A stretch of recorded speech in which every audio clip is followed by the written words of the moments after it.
Assemblywoman Annette Quijano, who are leading the charge when it comes to defending workers against wage theft. This morning, many of the workers and advocates that stand behind me testified in support of Senate Bill 1396, pushing or advocating for just a little bit more justice for workers, making some members of the committee aware that this is actually a rampant problem for many workers, that the fear of retaliation, the lack of understanding of their rights, or just how pitiful the consequences are for thieving, for stealing wages from workers, how rampant this actually is across our state, and how certain workers are most impacted, the most vulnerable, those who are maybe new immigrants, those who work in food service or landscaping, find themselves having their wages stolen. A study by NELP, by the National Employment Law Project in 2009 found that upwards of 26% of workers at any given time can find themselves experiencing wage theft. That could be not getting paid overtime when overtime is due.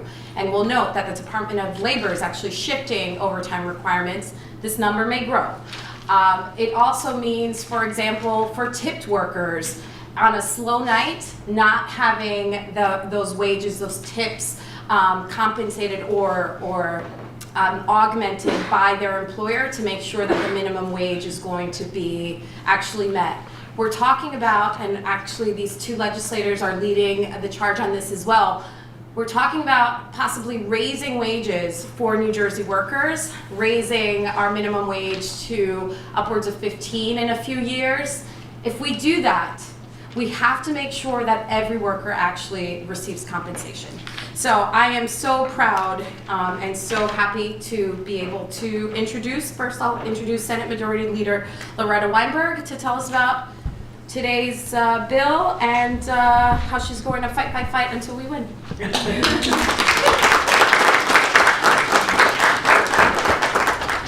Thank you very much, General, and fight until we win.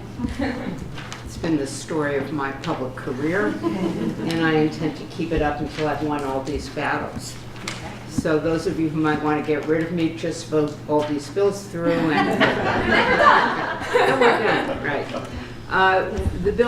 The Senate bill was released from committee this morning.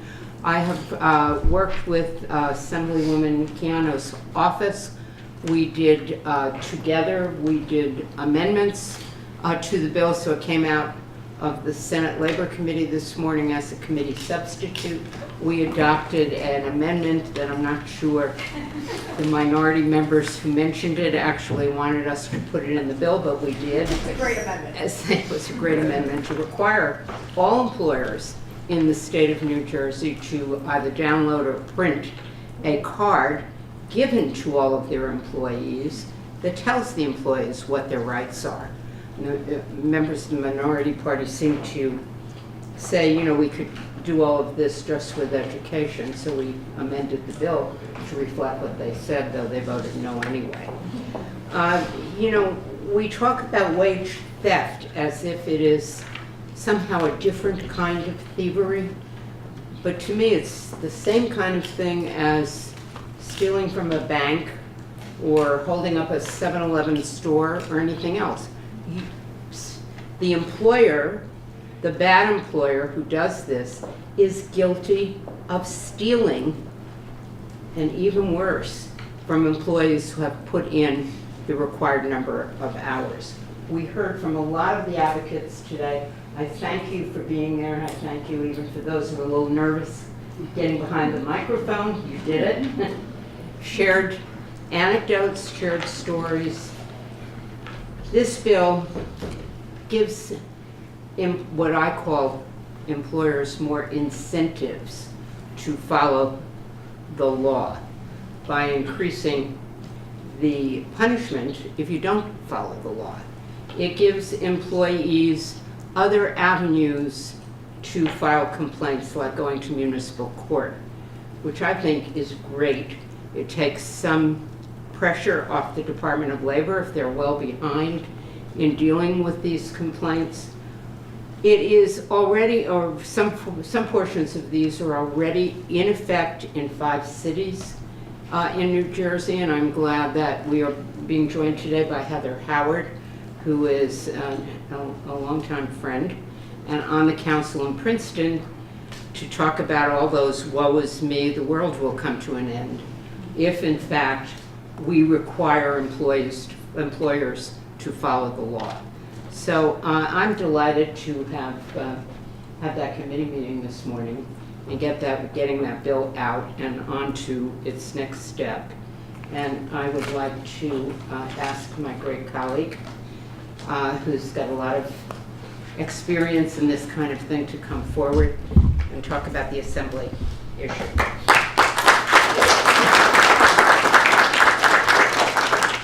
Good afternoon. I'm excited to be here today for this important piece of legislation as it takes its first step towards becoming law. I want to commend Senator Weinberg for her work on this bill. It's been years. We've been working on it for some time now, and I believe this bill that just passed the Senate Labor Committee this morning fairly addresses the reality of the rampant abuse of workers' rights to receive their hard-earned income and benefits.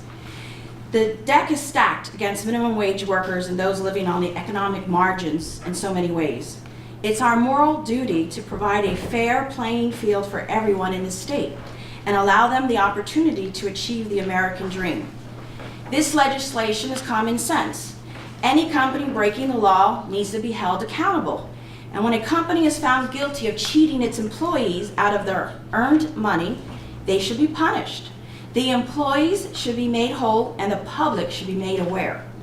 To families living from paycheck to paycheck, think about how damaging wage theft is to their lives. You expect to take home a certain amount of money to pay your rent, your groceries, and if you can afford it, your health care costs. And then you find out that your check is missing a sizable amount.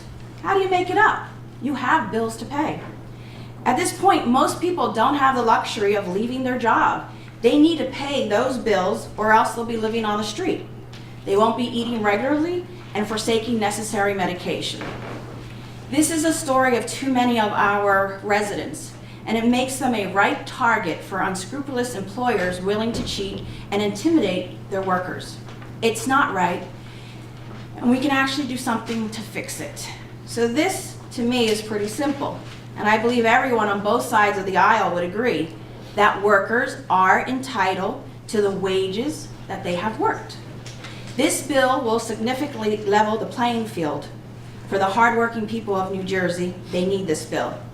And for those employers that are concerned, if you are a good employer and if you pay your employees, you have nothing to worry about.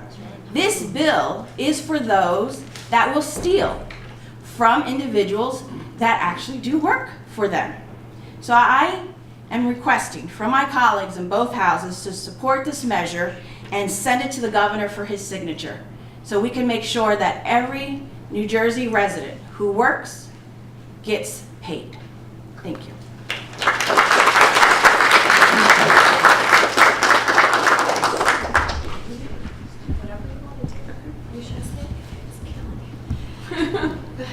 Okay, so today at today's hearing we had workers who testified. We have a few who are going to join us to just talk about the actual impact. One legislator had raised the question, you know, we want to make sure that we are being fair to businesses in making sure that low road employers are actually further prevented from breaking the law. We are actually helping business owners and businesses who are actually upholding the law. You shouldn't have to compete with someone who finds it okay to steal in order to compete in the business world. And this bill eliminates that for many businesses.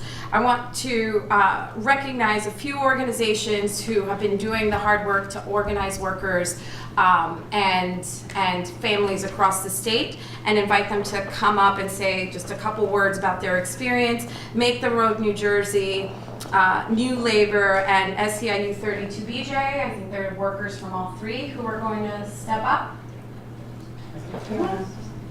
Who's speaking? Are you speaking? No. Okay, entonces no. Oh, entonces no hay problema, se puede. Who's speaking for? Okay. You want to go first? Introduce yourself. Okay, I'll introduce myself. Sorry. Hello, how are you? There's a lot. Hello, everyone. My name is Patricia Arcila Cabrera, and I am the New Jersey District Director for SEIU 32BJ. First, I would like to say thank you. Thank you so much. This is great, and I'm so happy to be here. And I don't want to speak, on behalf of our organization, Local 32BJ. We represent 140,000 workers here in New Jersey, and I mean all over New Jersey, Connecticut, New York. But I would like to bring Karima here. She will talk to you and let you know what she's going through. Employers that are in really bad, low-rated employers that steal money from workers. And when we heard, the hearing, they were asking like, oh, but you could go and file a complaint. Yes, you go and file a complaint, but how long it will take for that complaint to be investigated for her to get her money? She has 3 children. How are you going to pay? How are you going to go to the supermarket? I mean, this is a real story. This is happening everywhere. And I would like Karima to speak to you and tell you her personal story. Thank you very much.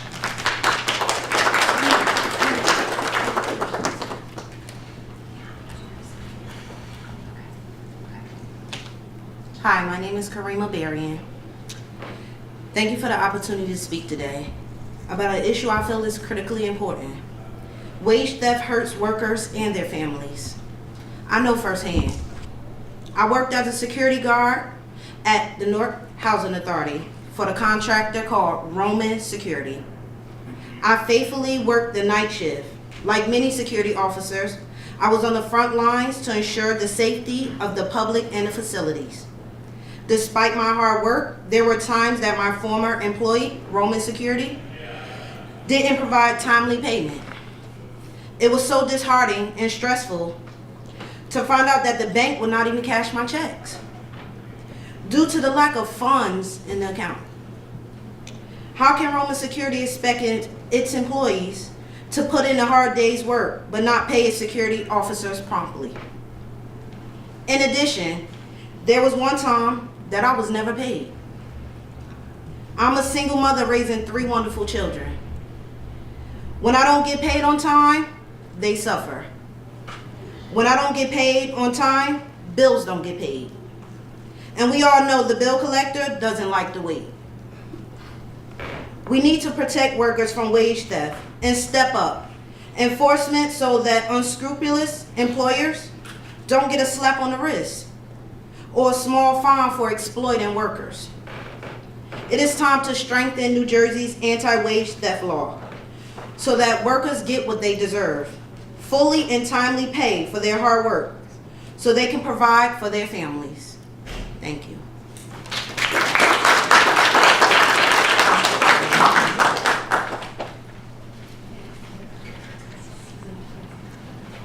Hi, my name is Sarah Cullinane. I'm the State Director of Make the Road New Jersey. We're an immigrant and workers' rights organization. We also represent workers in wage theft claims. I'm an attorney there. And I want to introduce today Felix Lema, who's a member of Make the Road New Jersey and who recently was able to file and successfully file a claim for unpaid wages.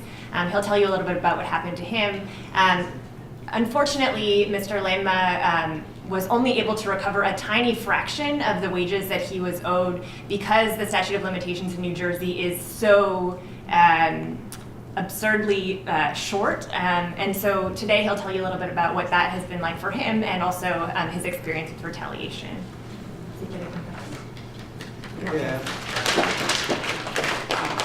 Yo soy Félix, vengo de Elizabeth y vengo a comentar un testimonio como que yo trabajo en construcción y vengo sufriendo muchos trabajos de robo de salarios con mi patrón. My name is Felix Lema. I'm from Elizabeth, and I'm here today to give a testimony about wage theft that I suffered working in construction. Y mi patrón, yo reclamaba que me pagara y yo reclamaban mucho que me pagaban y un día yo me cortó. El lunes no me fui a trabajar, el martes me fui a trabajar y dije que me pagara y no me quiso pagar. Él, ok, ¿quieres ir a tu casa? Y yo digo que yo me voy, no trabajo más. Entonces, ¿él qué hizo? Entonces, vamos para dejarte en la casa. Me fue llevando a la cárcel de inmigración ahí, Elizabeth, y no me pagó y esa semana no trabajé tampoco. Y, A little bit, let's see, I had been owed wages for a long time by my employer. I asked him every day, please pay me, please pay me. One day he said, well, you need to go home now. You need to stop asking me. And he gave me a ride home, but instead of taking me home, he drove me to the Elizabeth Immigration Detention Center, where the threat was deportation, and sent me home. And I didn't get to work for a week after that. Y luego yo no podía hacer más nada y yo no sabía a dónde recurrir, a ninguna organización, a ningún sitio. Y luego llegué a comentar con unos volantes que había por ahí y llegué a la organización y ahí me fui, comenté y luego pude reclamar, pero no pude reclamar mucho tiempo de trabajo. Pude sacar solo de 2 años, de tanto años que... I wanted to file a complaint, but I didn't know what to do. I was looking around, I saw some flyers, and I finally came to the organization, and there I was able to file a complaint with the Department of Labor, but only was able to recover just a few years of wages. 2 years of wages. Y luego ya no voy a trabajar entonces. Y ya después me dijo que por qué no vienes a trabajar y eso. Yo dije ya no puedo trabajar y ya no. Como estaba en la recesión, entonces le pudieron ayudarme y ahora todavía no estoy trabajando ahí y ahora estoy trabajando en otro sitio. Pero él siempre me llama y por ahí se va a mi casa a tocar puertas, ventanas. Él es, ¿por qué no trabajas? ¿Por qué? I'm no longer working at that job anymore, thankfully, and I was able to find new work. But my employer still comes around and is still threatening me, still coming by my house, knocking on my window, knocking on my door, asking me what's going on. Okay, y luego...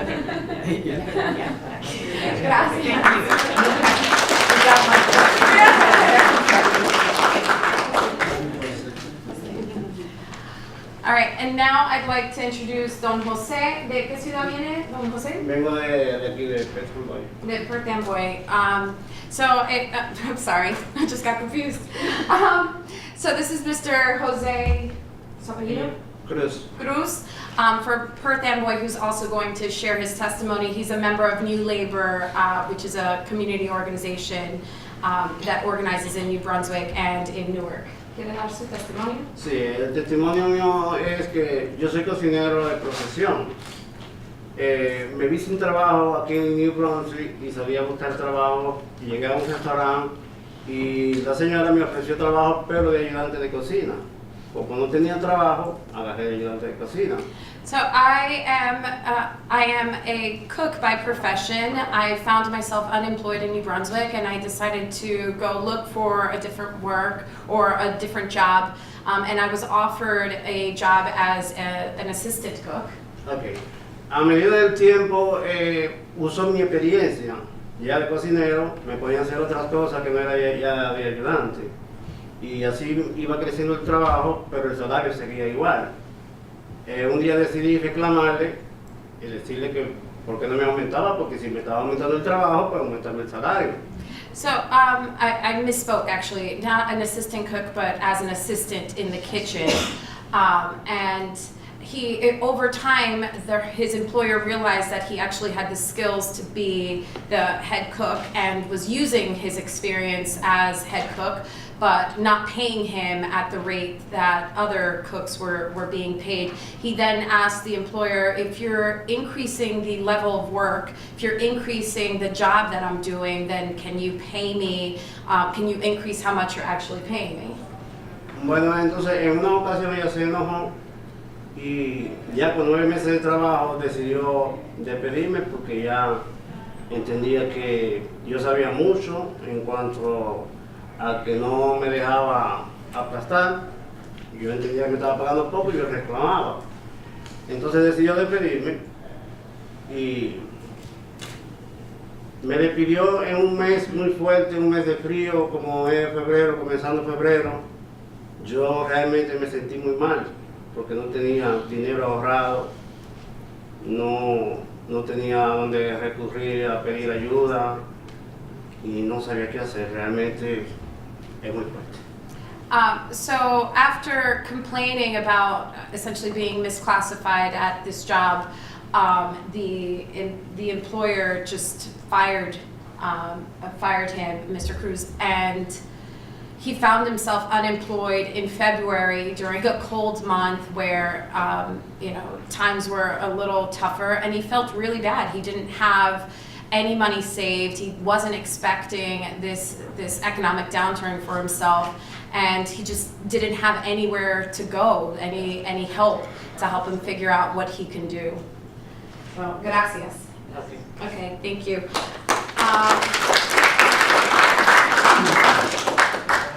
So before I introduce Princeton Councilwoman Heather Howard, who can share the experience at the local level of actually implementation and getting this done, I want to recognize several union leadership who have been instrumental in helping spread the word, even though their own membership aren't directly impacted by a lot of these issues. They are very often at the forefront of these important issues.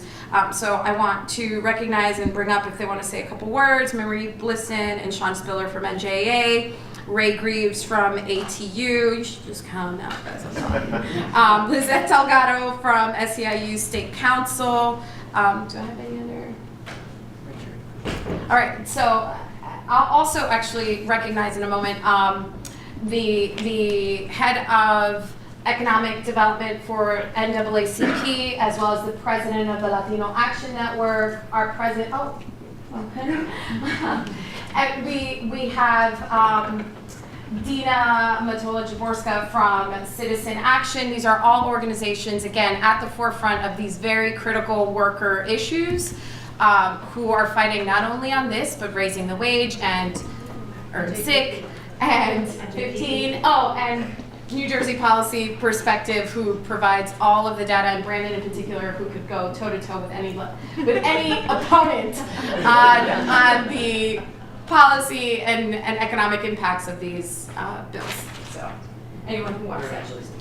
Thank you, Anna Lilia. Thank you, Senator, and thank you, Assemblywoman. I'm Marie Bliston. I'm a proud New Jersey teacher, and I'm also the Vice President of the New Jersey Education Association, representing over 200,000 public school employees. And I want to say just quite simply, you are correct, Anna Lilia, that unions have been in the forefront for a long time to make sure that workers got exactly what they earned. It's a very simple concept. When people work, they should get what they earn. And in this society, and in fact in this state, we have even gone so far to agree that workers should be paid at least a minimum wage. Although there is still some work to be done on that minimum wage, the fact that there are employers who are not even giving out that amount of money to most of our most vulnerable people, it is simply unacceptable, and it is a disgrace. And it is more than theft. It is actually stealing. When a person goes to work, gives their time and their labor, and the employer takes that money away, it is absolutely stealing from her.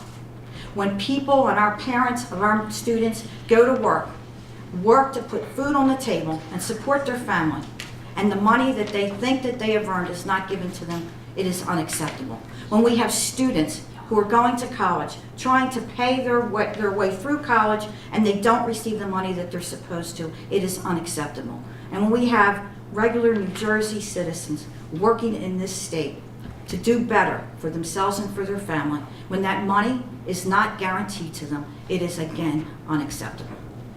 Sean?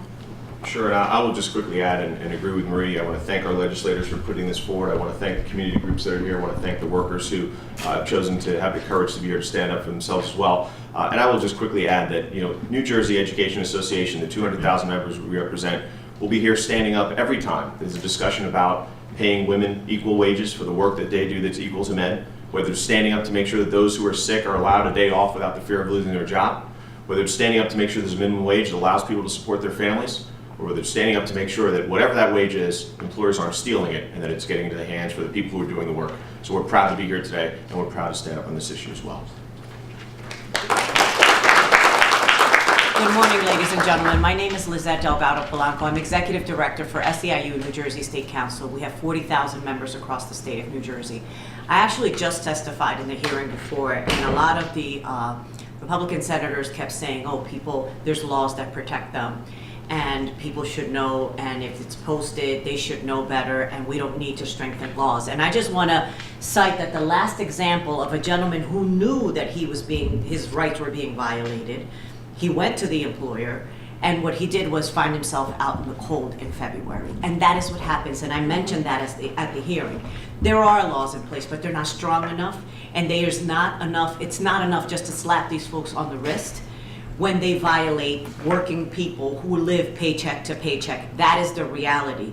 And like I said at the hearing, by the time they file a complaint with the Department of Labor, the statute of limitation is 2 years. It needs to be extended because a lot of times they can't recover their wages, and it's too long and too far gone because, of course, it's not staffed adequate as well. That's a whole nother conversation for people to be able to file these complaints and get a due process hearing. And what happens is half the time when they get to investigate it, the folks have moved on because they have to support their families and they can't stand around to wait to get paid. So this is the reality, and this is why this bill is so important. Thank you so much.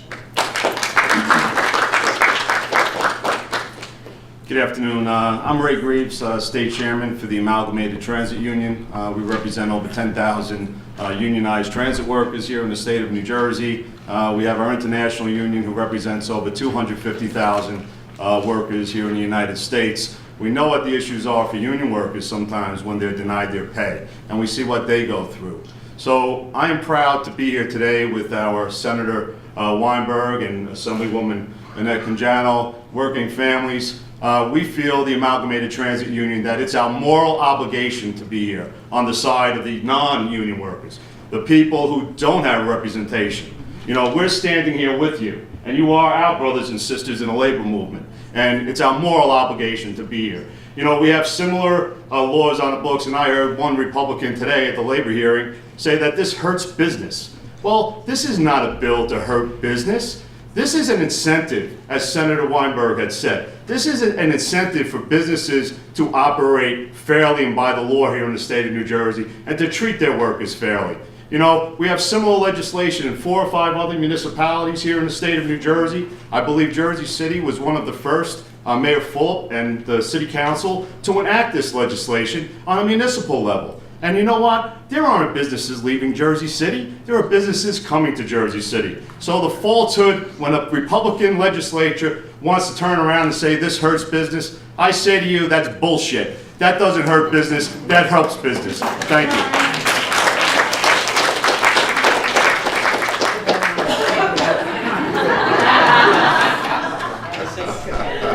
Very well spoken, Brother Graves. My name is Kevin McCarthy. I'm president of IFPT Local 194, which represents the turnpike workers. But unions stand behind all workers. Everything that we have in society was built for because labor stuck together and fought together.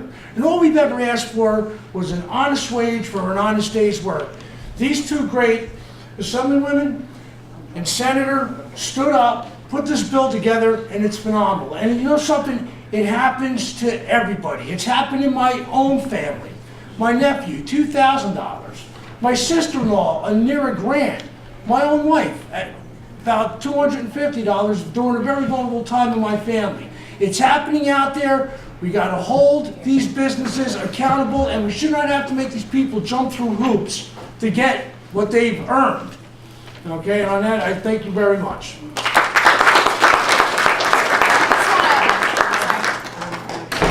You gotta go. So I want to see if that Okay. question. Okay. That Can we bring up Heather Howard? Yes, I would like to hear To just that. do the real So, quick and then. Great to be here with so many champions of economic justice. Thank you. And I can report, maybe not as colorful language, that this is happening. Up the road in Princeton, we're seeing cases of wage theft. It's a pernicious practice, and we see recoupments, thousands of dollars of recoupments of people who've been denied wages for their honest work. And municipalities like Princeton, we're taking the lead, trying to do what we can. We've trained our police officers how to handle complaints.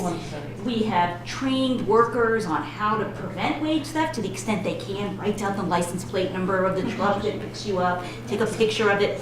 things like that. And we're making progress and making our community a little bit more humane every time we do, but it's not enough, and we need statewide legislation. We need to step up. Clearly, we need to do more because it's not enough. And the good news is that in Princeton, businesses have welcomed and been very comfortable with our efforts because the vast majority of businesses do the right thing, and this does not affect them. And in fact, it levels the playing field for them because it makes sure that the low-road employers are held responsible. So we've seen in Princeton that you can make a difference in people's lives, and you can do it in a way that businesses embrace. But we need action at the state level, and that's why I'm so proud to stand here in support of your bill. Thank you. I know we'd be happy to answer any questions, but I'm really glad that we heard from the council member, because earlier at the committee I said I have spent years, and not just about bills about business, but no smoking, .08, women's health. You pass these things and the world will come to an end. And all those woe is me stories, thankfully, are not true. All it did was make life better for people in New Jersey. And I wanted to hear Heather because, gee, Princeton is still functioning. And they're still plowing their roads and doing all the things that local government has to do. And their businesses who abide by the law are still flourishing. And now they have more people who might live in their community who are actually getting paid to do the work they do. And I just want to add one other thing. To see labor unions and those not unionized, but just learning about our American life here. This is one New Jersey, and we can take a lesson when we deal with various other issues. It's one state with one set of residents that we have to speak up for. So with that, I'll be happy to answer any particular questions and leave it to all the great advocates here. Any indication the governor's going to sign this? You know what? The governor never gives me an indication of anything he's going to do. So. Ever. Not even when you see him on the train. not even when I bump into him on the train. I said that was a little like cutting school and bumping into your mother. Anything else? Thank you very much. I'm sure the advocates will be here. Call up the head of economic development for the NAACP. For the NAACP. My name is Bruce Davis, and I'm here representing Richard Smith, the president of the New Jersey NAACP, who would love to be here today. But I'm going to ask the business owners who determine that they're not going to pay their workers one simple question. What differentiates what you do from slavery? I don't see a significant difference between working someone many, many hours and then not compensating them from a form of slavery. Okay? We have determined at the NAACP that we're going to stand up for the rights of workers like we stand up for everyone else. The African American community receives 3 times more complaints for wage theft than the white community. So we're not going to stand for it any longer. And I also want to recognize the New Jersey Alliance for Immigrant Justice and NAN, National Action Network. Thank you. And to the Poverty Network. Yeah. Well, thank you so much for coming. This is such an important issue. I want to thank all the organizations that joined us today, and I just need a moment of your time. Para las personas que vinieron hoy para hablar, muchas gracias. Es sumamente importante que su historia llegue a estas casas para que la gente sepa qué está pasando. What I said is I thank those individuals that came to testify to help share their stories, because it's so important their stories come to both houses, because the legislators need to hear what's going on outside these doors. Thank you very much.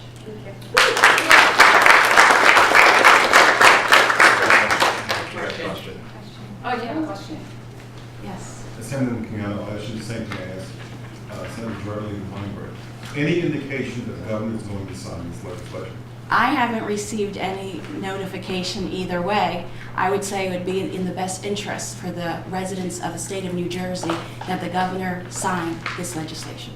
But you have an indication as to which way I he have may no be. indication either way. I'll be real clear. Anything else? I think that's it. Thank you so much.